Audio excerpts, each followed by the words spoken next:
भाजपा की मोदी सरकार और हरियाणा की दुष्यंत चौटाला और मनोहर लाल खट्टर जी के अनैतिक गठजोड़ वाली भाजपा जजपा सरकार का डीएनए किसान, नौजवान, गरीब और मजदूर विरोधी है और उनके इस अनैतिक गठजोड़ को उजागर करने के लिए जो उनका किसान विरोधी, गरीब विरोधी, मजदूर विरोधी डीएनए है, उसका पर्दाफाश करने के लिए एक नई क्रांति और अलख जगाने की आवश्यकता है। नारनौल, उकलाना, बरवाड़ा, जींद, उचाना, नरवाना, कैथल, कुरुक्षेत्र, उस तरफ बाडड़ा तक भिवानी, महम, बड़ौदा, ये एक ऐसा इलाका है, कलायत, ये सारा इलाका हरियाणा की तस्वीर और तदबीर हमेशा लिखता आया। इसलिए हम साथियों ने ये निर्णय किया कि चाहे चुनाव में 2 वर्ष पड़े हैं, एक नई क्रांति का सूत्रपात, उसकी शुरुआत नारनौल की वीर भूमि से करेंगे। राजनीति का केंद्र बिंदु नारनौल रहा है। नारनौल ने सरकारें बनाई भी हैं, सरकारें बदली भी हैं। बहुत बार इस पूरे इलाके से सरकारें बदलने और सरकारें बनाने की शुरुआत होती है। इस बार जरूरी ये है कि केवल और केवल सत्ता परिवर्तन ना हो, एक आमूलचूल व्यवस्था परिवर्तन भी हो। चेहरे तो बदले जाएं, पर चेहरों के साथ साथ चरित्र भी बदले जाएं और तौर तरीके भी, और सरकार की नीतियां और रास्ता भी, सोचने की दृष्टि भी, ये इन सब में एक आमूलचूल बदलाव। इसलिए आज ये शुरुआत जो की ढांडा साहब ने, दिलबाग सिंह जी ने और सारे साथियों ने मिलकर, मैं आप सबको तो शुभकामनाएं और मुबारकबाद देता हूँ। नारनौल इलाके में हम ये जानते हैं कि कांग्रेस पार्टी वर्षों से राजनीतिक लड़ाई जीतने में शायद कामयाब नहीं रही। हमारा ये मानना है कि जब तक इन इलाकों में दोबारा कांग्रेस का झंडा नहीं फहराएंगे राहुल गांधी जी, खड़गे साहब के नेतृत्व में, तब तक कांग्रेस व्यापक व्यवस्था और सत्ता परिवर्तन नहीं कर पाएगी। इसलिए ये शुरुआत, जो लोग कहते हैं कि ये डगर कठिन है, मुझे लगता है कि वही डगर सबसे आसान होती है, क्योंकि एक पारिवारिक, व्यक्तिगत, वैचारिक, राजनीतिक, सामाजिक जुड़ाव इस इलाके के अंदर है। रिश्तेदारी भी है और भाईचारा भी है, पड़ोस के नाते बहुत सारा लगाव और प्रेम भी है। परिवार के बहुत सारे लोग अलग अलग गांव के अंदर बसते हैं। इसीलिए मैंने कहा मेरा तो नारनौल से अलग रिश्ता इसलिए है कि मेरी नानी जो है वो सिसाए गांव से हैं, और वो चाहे पेटवाड़ हो, चाहे कोतकला हो, चाहे दूसरे गाँव हो, चाहे अपने बड़े गाँव हो, इनमें सब में कहीं ना कहीं दोस्ती, रिश्तेदारी, भाईचारा है। और आज के दिन सबसे ज़्यादा पीड़ित नारनौल के लोग हैं। दुष्यंत चौटाला ने इस पूरे इलाके में बहुत बवंडर मचाया। तो उचाना हो, नारनौल हो, जींद हो, नरवाना हो, कलायत हो, कैथल हो, फतेहाबाद तक एक उम्मीद जगा दी कि वो एक नौजवान हैं और इसलिए वो व्यवस्था परिवर्तन करेंगे। पर 23 डिपार्टमेंट्स की मड़ाई खाने का ही व्यवस्था परिवर्तन निकला। जी सरकार का, मोदी सरकार का ये बजट 100% तौर से किसान विरोधी है, गांव और गरीब विरोधी है। बजट में सबसे पहला प्रहार जो किया गया वो गरीब मजदूर की मनरेगा पर किया।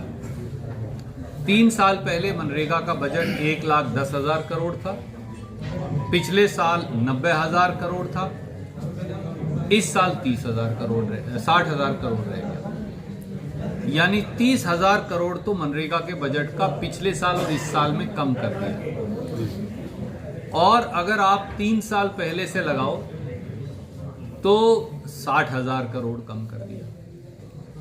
अब उसमें कमाल की बात जो है वो ये है कि 10,000 करोड़ पिछले साल की देय राशि है, तो 10,000 करोड़ तो वही दिए जाएंगे पहले दिन, बकाया है।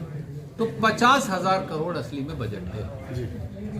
16 करोड़ परिवारों ने मनरेगा में रजिस्टर किया हुआ, ये ग्रामीण विकास मंत्रालय की वेबसाइट पे है। तो 16 करोड़ को 50,000 करोड़ से अगर डिवाइड करो तो 10 दिन की काम मिलेगा बस। कानून में लिखा है 100 दिन का काम अनिवार्य है, जरूरत 200 दिन का काम देने की है 365 में से। 365 दिन में से मजदूर को 10 दिन काम देकर और 355 दिन खाली छोड़कर उसे क्या मिलने वाला है? अगर आप गांव का बजट देखें सारे मदों को मिला के तो 2021-22 में ये लगभग 9 लाख करोड़ था, जो इस साल पिछले 3 साल में कम होकर 3,10,000 करोड़ गांव का बजट कम हो गया जी। जो अडानी का प्रकरण चल रहा है, देखिए आप ये अगर देखें 90,000 करोड़ तो फसल खरीद के कम कर दिए बजट में और 90,000 करोड़ फसल भंडारण के कम कर दिए। कई बार आप खड़ी बोली में नहीं समझा सकते, आप तो सजग पत्रकार हैं। तो 1,80,000 करोड़ तो फसल भंडारण और फसल खरीद के कम कर दिए और 50,000 करोड़ खाद की सब्सिडी काट ली, तो ये बन गए 2,30,000 करोड़। 2,30,000 करोड़ का सीधा चपत किसान के ऊपर ये लगा दी। जब आप फसल खरीद नहीं करोगे, आप फसल भंडारण नहीं करोगे, तो कैथल जाकर पुंडरी के किसान से पूछिए, पानीपत जाकर पानीपत के किसान से पूछिए, सारा भंडारण अडानी को चला जाएगा। पुंडरी में हमारी जो ढांड की अनाज मंडी है उस पर ताला लगा दिया, कोई किसान यहां फसल नहीं बेचेगा। तो हमने पूछा क्यों? बोले अडानी के साइलों में बेचो जाकर। लिखित तौर से आदेश निकाला, लिखित आदेश है, मैंने उस पर फेसबुक ट्विटर पे लगाया। धीरे अब ऐसे ही पानीपत में उन्होंने 100 एकड़ से ज्यादा के साइलो बना ली, तो अनाज भंडारण अडानी बनाएगा और हम उसके नौकर बनकर उसके रहमो करम पर रहेंगे। ये प्लान है बीजेपी जेजेपी जी। देखिए ये लोग केवल और केवल जातियों के आधार पर समाज को बांटना चाहते हैं। ये जब हरियाणा में आएंगे तो जाट और गैर जाट का नाम लेकर लड़ाई करवाएंगे। कभी फरसा लेकर कहेंगे खुद खट्टर साहब किसी ब्राह्मण नेता को कि तुम्हारी गर्दन काट दूंगा, तेरी नाड़ काट दूंगा। कभी Haryana public service, Haryana staff selection commission के पेपर में ब्राह्मण समाज की हमारी बेटियां भी हैं, वो उनको लेकर अनर्गल सवाल पूछवाएंगे। कभी ब्राह्मण समाज के लोगों के रंग के आधार पर सवाल पूछवाएंगे। कभी जो दलित समाज के हमारे भाई साथी हैं उनके बारे में घटिया टीका टिप्पणी करेंगे। पंजाब जाएंगे तो सरदार और हिंदू की लड़ाई करवाएंगे। उत्तर प्रदेश जाएंगे तो ब्राह्मण और राजपूत की लड़ाई करवाएंगे और दलित और राजपूत की लड़ाई करवाएंगे। राजस्थान जाएंगे तो गुजर गैर गुजर, राजपूत गैर राजपूत की लड़ाई करवाएंगे। गुजरात जाएंगे पटेल गैर पटेल, महाराष्ट्र जाएंगे मराठा गैर मराठा, कर्नाटक जाएंगे लिंगायत बनाम वोकालिगा। ये केवल और केवल जो खेती करने वाली बिरादरियां हैं उनको लड़वाकर अपनी उल्लू सीधा करते हैं। उनका बयान इसी परिप्रेक्ष्य में लिया जाना चाहिए, अभी नहीं, क्योंकि खट्टर सरकार का काम है लीपापोती करना। खट्टर सरकार का काम है हर चीज पर पर्दा डालना। मैं आपको याद दिलाता हूं, याद करिए जब मैंने हरियाणा स्टाफ सिलेक्शन कमीशन का पर्दाफाश किया और करोड़ों रुपया उनके सचिव के कार्यालय में पकड़े गए, आपको याद हो तो? जी, अनिल नागर के से दफ्तर में से पकड़े गए। ये भी हुआ कि इन्होंने सारे पेपर बेच डाले। उससे पहले जो पेपर लीक हुआ वो बीजेपी के एक नेता हैं, उनके स्कूल में पानीपत से पकड़ा गया था। आप मुझे बताइए अनिल नागर का क्या हुआ, उस केस का क्या हुआ? वहां भी एसआईटी की जांच बिठाई थी। जो